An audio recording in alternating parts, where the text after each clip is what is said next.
Guys, I don't even know where to start with this one, because what's coming next for the Los Angeles Dodgers might just be the biggest move of the past decade. This is the kind of signing that changes everything, not just for one season, but for the next 5 or 6. It's the kind of move that could lock in our 3rd straight championship and make this Dodgers dynasty unbreakable. Now, I'm going to get into every detail. Who the player is, how this move would reshape the lineup, what it means for our payroll and future. But first, if you bleed Dodger blue like I do, and you want to stay ahead of every rumor, trade, and breaking update, hit that subscribe button right now and help us get to 11,000 subscribers.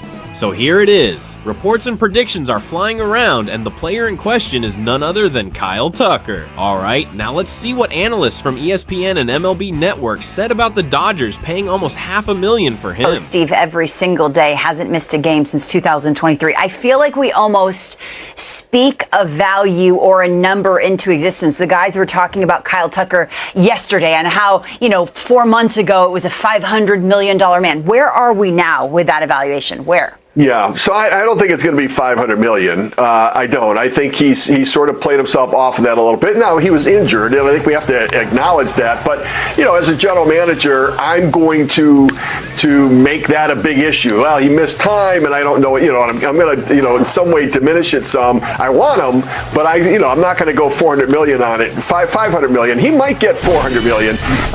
There are reports that Dodgers are in, and that will drive the price up, no question about it. I think that the Mets should be in on it. We know the Cubs will be back in, but I don't know if they're going to play with the big boys. And I could see a way that the Blue Jays consider doing something in that area as well, depending upon what they do with their infield. Barger could play third base. Clement could play second. You could add Tucker to your outfield and go that way. Toronto's got a lot of moving parts that it really lets them get in on everybody. But I also think you have to keep in mind the San Francisco Giants would look at getting a guy like Tucker as addition and, a double win if the Dodgers don't get him. And so I could see the Giants and Buster Posey adding to that offense and the length and depth of the lineup with a guy like Kyle Tucker. So what's next for the Dodgers to three-peat? What rostering is first up, first order, anything? Or they're going to be able to run it back? What do you got for me, Jeff? They never run it back. They always are looking to add. And the scary part, I think, for fans of anyone other than the Dodgers right now is not only are they returning Yoshinobu Yamamoto and Blake Snell and Tyler Glasnow and Shohei Ohtani to their rotation, not only do they still have Emmett Sheehan and Justin Wrobleski and Roki Sasaki, who, by the way, is still going to be a starting pitcher. River Ryan coming back from major surgery. Gavin Stone coming back from major surgery. And what this allows is for the Dodgers, between that and their surplus of minor league outfielders, to go out and make a trade and try and get a big chip from somewhere. I don't know if that's a closer. I don't know if that's an outfielder, but those are the two obvious places that they need to address. I do not think they're going to be heavy in on Kyle Tucker in free agency. I think that he's the sort of guy who they might approach in a similar tack to what they did with Bryce Harper, half a decade back. Like, hey, we'll give you a very high number on a shorter number of years. But Kyle Tucker, because of his age, because he understands this is his big bite at the apple, is much likelier to seek out, say, a 10-year deal or 11 or 12 years, one of the not quite Juan Soto level, but a contract of that ilk, more than a shorter term, higher average annual value deal like the Dodgers would want. Okay, because I was waiting for you to say this fellow Murakama who's been posted today. He'll just be the latest guy from Japan who wants to play for the Dodgers, willing to defer everything to 2042. You know what I mean? Maybe he wants to. Where does he fit? The Dodgers just picked up Max Muncy's option. Murakami plays third base. The Dodgers have Freddie Freeman at first base. He's not going anywhere. And they have Shohei Ohtani at DH. Murakami's probably not athletic enough to be an outfielder. He's much likelier to be an infielder. So I don't know that the fit is there. But then again, if he wants to sign for below market value just because he wants to go to the Dodgers, then get out of here. I mean, at that point, get out of here. Get out of here. Get out of here. There's a team in New England, Jeff, that has a hole at third base. Well, now, Yankees too, man. You're going to be kidding me. The Yankees have a massive glaring hole at third base that I thought they were going to fill with the guy you filled it with last year in Alex Bregman, who just opted out. Now you can get it. Continuing the discussion about the possibility of the Dodgers signing Kyle Tucker in free agency, Clint Pasilis talked about the Dodgers' biggest needs and took the opportunity to discuss how important it will be for the Dodgers to secure Tucker's signing, especially given their outfield needs strengthening this offseason. But before that, if you bleed Dodger blue like I do, and you want to stay ahead of every rumor, trade, and breaking update, hit that subscribe button right now and help us get to 11,000 subscribers. Let's check it out. Again, the concept of today's show, 3 big needs for the Dodgers. No big surprises. We already talked about this. Different ways, shapes, and forms over the course of this now, early offseason. Dodgers need an outfielder, Scott. We know this. Michael Conforto was a dud in 2025. And like I talked about here on the channel last week, he's not going to be back in 2026. I know, shocking, breaking news there. We know this team is in an advantageous position to improve. Not too often you get to improve the roster after winning a World Series, after ruining baseball, after spending all this money. But a whole bunch of cash coming off the books here. Bob Nightingale pointing out $87 million when you add up all the pieces. Of course, finally being out from under that Chris Taylor contract, Kirby Yates off the books, Kershaw, Conforto, so on and so forth. That's a lot of money. It's a lot of cheddar, and it could go towards the biggest area of need in that outfield. You need a left fielder or maybe a center fielder. So it's how do they look to reload that outfield in this offseason, or could they maybe look to reconfigure it where you do get a center fielder, move Pages to right and talk Teo into going to left? Not that Pages is necessarily bad in center field anymore, but you could still find ways. They get to be creative. That is what's fun. It's been talked about. Yeah, it's something that with Pages that's been talked about, and we've seen how well his arm plays in a corner spot. We've seen it a number of times. He gets put there in spot duty, and Pages' arm is something that he can show off. You look at it and you're like, there's a little bit of Puig in there. There's a little bit of Puig in there, Clint, that you can see him gun somebody out. He's got a good feel, and I think with extended time in a corner slot, he could do it. He's young, he's athletic, he'll figure it out. But it's just been when push came to shove, can the Dodgers secure a center fielder? It's like we had with Kevin Kiermaier. It was someone out there who can go get it any spot in the outfield. It was someone you felt comfortable roaming center field. Do they attack that? Or do they just say, Andy Pages, you've got the reins in center field. We'll see how things play out. There's a couple names that we can talk about who can man a spot. I don't know if there's one out there, and it's the top name on the market, I would say, aside from Kyle Tucker. We'll talk about him too. But I would say, Clint, that a lot of the slots that they could fill in are in a corner spot, which is, I would say, left field. Yeah, left field for sure. I do have a list of my view of the top free agent names available. We'll get into trade targets as well. But yeah, Kyle Tucker right at the top of that list. Clear favorite free agent outfielder available. Of course, old friend Cody Bellinger, old enemy Trent Grisham in there, Harrison Bader, Dodgers were linked to in the past, former Giant Mike Yastrzemski, and Cedric Mullins, another name this team has been linked to in the past. Now, with all of those names, there's two kind of paths. There's clear paths the Dodgers can go with. They can either get way better, or they can try to run the Conforto idea back. Get a small splash and hopefully hold out for the fact that one of the minor league outfielders they have, of which they have a ton of talent in the minor leagues, hopefully one of those guys makes some huge leaps forward and is able to help this team next year. But looking at that list, looking at those names, of course, Kyle Tucker, Cody Bellinger pop right off the list for me. I would rather see this team play in the upper echelon of the market rather than just try to make a filler, help this team out. Worth noting, and I said it last week a few times, Alex Call is still on this roster as well. He's somebody who could and should be around to help out with the outfield. But of those names, what is it, 6 names I had thrown on the screen, who do you want the most? And who do you think this team could actually, target the most on the free agency board? We'll talk trades in a little bit as well. Yeah, a couple different spots you could dive into. If you're of course, like the name of all those is Kyle Tucker. I do have some concerns with Kyle Tucker and making him one of the highest paid outfielders in the game. I really do. And I think that's fair because, some of the things as far as, how much he loves the game, how much he's dedicated to the game. And do you want, when you line up, I know Eno Saris had a great segment, and I want to give him credit to this. It's stuff that you've pointed out, but he put it very eloquently that he does a lot of things really good. But nothing about Kyle Tucker is overall elite. He's been exceptional with the bat. Defensively, he's not incredible. He can steal you some bags, but he's definitely a superior left-handed bat. But can you say that you're going to hand another guy in his 30s a max contract, a big-time contract? Can you put him up there with the biggest names in Major League Baseball? Do the Dodgers want to handcuff themselves to another big time contract that's going to go into their later 30 year-old years? And that's something for me, I'm hesitant of it. Again, I always have to preface it that it's not my money. So if they do it, they do it, and if it falls in their lap. But with Kyle Tucker, Clint, it's more so that if the market materializes the way that it possibly can, teams see this, he could fall into their lap and they can get something, do what they wanted to do with Bryce Harper, and high AAV, low years. But I think Kyle Tucker is going to go for a big deal. The next one is Cody Bellinger, and it's someone.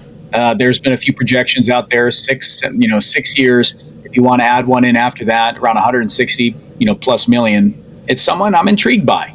But if you look at where he's at currently, Clint, he's been terrific. Cody Bellinger, since he left LA, has really grabbed a hold of his true game, and I could feel comfortable doing it. But I know you said you want to stay in the high tier, but I'm just letting you know that Mike Yastrzemski is someone that I've got circled for me as another 1-year guy. Doesn't have exceptional range, has an arm, but from what I saw, and I know fans got this, and I know you know it too, against right-handed pitchers in the outfield, Michael Conforto was supposed to fill that need, and he couldn't do it. He didn't have it in him. He didn't make it happen. He actually was the reason that the Dodgers didn't go back into the trade market at the deadline to find that bat to fill that void. So if they don't want to pay the top dollar, and they don't want to pay Cody Bellinger, they don't want to pay Kyle Tucker, market turns out that way, Yastrzemski has been really good versus right-handed pitching. And that's someone that I can see. Yastrzemski, 808 OPS against righties, so he would be a strict platoon. And that's someone with Alex Call on the roster is the way I could do it. Yeah, I love the idea of a platoon, and that is one of the cheaper routes for sure. If you go the Mike Yastrzemski route, I know some folks will have issues with it being a long-time Giant or whatever. I don't care. Yeah. I just want to see this team get better and be set up in a better position to put some runs on the board in the postseason. Something they struggled with. They didn't. It's not necessarily on that left field spot. It wasn't necessarily because Kike Hernandez didn't go into full Keektober mode, but they're in a position where they can get some help, and I really love when they initially let Cody Bellinger go, it made all of the sense in the world. He was trying to find something that wasn't really ever there. What we saw in 2019, that is not Cody Bellinger's game. He is not that player. He can have some hot streaks here and there for sure. He's a very good baseball player, I think, and I don't know if you agree with this kind of sentiment on it, Scott. I feel like Cody's floor or probably his average was more of what we saw in him out of him in 2018, which is a very good baseball player. Wasn't what we saw in his rookie year, wasn't what we saw in 2019 as well. He's not an MVP. He's still a very, very good baseball player. And if he comes back, plays some left field for this team, plays some right field for this team in 2026, maybe spells Freddie Freeman at first base here and there, I'm not against it. I think there is a time and a place for a Cody Bellinger reunion as long as it's right, and this might be the offseason for a Cody return. We can dive more into that in a second, but on Kyle Tucker, obviously this is the biggest and best name out there. That fact probably hurts the team a little bit in that he's going to be looking for that 10-year deal, and I don't know that he is a $35 million a year player. I agree. Hey, it's not my money. It is not our money. Yeah. Absolutely. But in a way, it is our money because we'll have to be spending more. Fans will have to be spending more at Dodger Stadium if you do go out there and try to land a Kyle Tucker. The 10 years, though, I think that's the thing that worries me the most, knowing that there are an abundance of names coming up with Josue De Paula, Zaire Hope, Mike Sirota, James Tibbs III, who they just traded for during the trade deadline last year, the Dustin May deal. Kendall George had himself a hell of a season, very underrated dude. Like, they have a butt ton of outfield talent that's maybe 2-3 years away, and to be stuck with somebody for 10 more years, even if it is Kyle Tucker, that's where, I really want to see this team eventually start to use its prospect power again, because we haven't seen it in a while. You haven't really seen it since Will Smith, if we're being honest. And, Dalton Rushing was a bit of a dud last year. Maybe he's somebody who they could try to slot into an outfield spot again or something like that, even though it doesn't look like he profiles like an outfielder that can run. They're in an interesting spot, but if you are able to go out there and drop some cash to get better, Tucker, Bellinger, they're going to be at the top of my list when we're looking at free agency. Yeah, so look, it's the topic. We'll have this bleed into the trade conversation as well, because a lot of people, there's something that I'm holding out hope for, is that there's been some stuff made in the past about the Dodgers' ability to develop bats and develop a prospect that has a plus bat tool and have that translate to the big league game. Will Smith is one. Andy Paz has had a stellar regular season, fizzled out, in a hard way in the post, and that's something that stuck out to everybody. And what we'll talk about this and tease it up, and then we'll go more into the explanation at the trade route and why it's not that I'm hesitant to sign someone. If they do, they do, and that's they're making the best roster they can. But if the front office and the player development believe that some of these young guys, the prospects, and Soroto, some fast risers we've got going on here, and can they be the guy? Do you want to have a log jam again at a big league slot where a young player is ready to go, and there's just no room to play him every day? Because that's what these young bats need. They need a runway. They don't need a little bit of time. Dalton Rushing had nothing left to prove in AAA. Yeah. They brought him up, and he didn't play on a regular basis. So now it's, what the hell do we have in Dalton Rushing? So do they find a spot for him to play? With Will Smith, he's not going to catch. So where the heck are you going to play him? So that's the conversation. With the outfield, you've got some guys who can command this slot. They can do it. It's now, can it translate? And that's what, with the big deal, it might not happen that way. So there's a couple ways they can get out of this trade. The Dodgers are being linked to that Kyle Tucker, the same guy who's been one of the most complete outfielders in all of baseball, combining elite power, elite defense, and underrated base running. Tucker's projected to land a monster contract, anywhere from $250 to $350 million depending on the final structure. And you know what? The Dodgers can absolutely afford that. Remember, this front office cleared over $87 million in payroll flexibility heading into the offseason. They're not done building, they're evolving, even after back-to-back World Series titles. That's what true greatness looks like. The Dodgers have been missing one thing, a long-term, reliable, elite outfielder to complement Betts, Freeman, and Ohtani. Adding Tucker gives this team something they haven't had since the prime days of Cody Bellinger, a left-handed power bat who can hit for average and play gold glove defense in the corner outfield. Over the past 3 seasons, Tucker's averaged on .287 at the plate with 31 home runs, 104 RBIs, and 22 stolen bases per year. That's production you simply don't find often, and he's done it while playing at an all-star level on defense, posting 12 defensive runs saved and an outs above average rating among the top 10 outfielders in baseball last year. He's entering his age 29 season right in the middle of his prime. And just imagine this lineup for a second. Betts, Freeman, Ohtani, Tucker, Smith, Muncy, Lux, Pages. That's not a lineup. That's a nightmare for every pitcher in the league. It's not just deep, it's balanced. Tucker's lefty swing complements Freeman and Ohtani perfectly, giving Dave Roberts complete flexibility with matchups. It's not just about adding another superstar. This is a long-term roster construction move that makes the Dodgers younger and even more sustainable. Mookie Betts can stay at shortstop full-time. Freddie Freeman anchors first base. Ohtani continues to DH while recovering from his pitching rehab. And now, with Tucker in right or left field, the Dodgers can rotate outfielders, manage workloads, and keep everyone healthy through another 100-plus win season. And here's the sneaky part. Signing Tucker could actually help extend the Dodgers championship window. Freeman's in his mid-30s, Muncy's entering his twilight years, and Ohtani can't pitch until 2026. Tucker bridges that gap. He gives LA a star in his prime who can carry the offense when others need rest.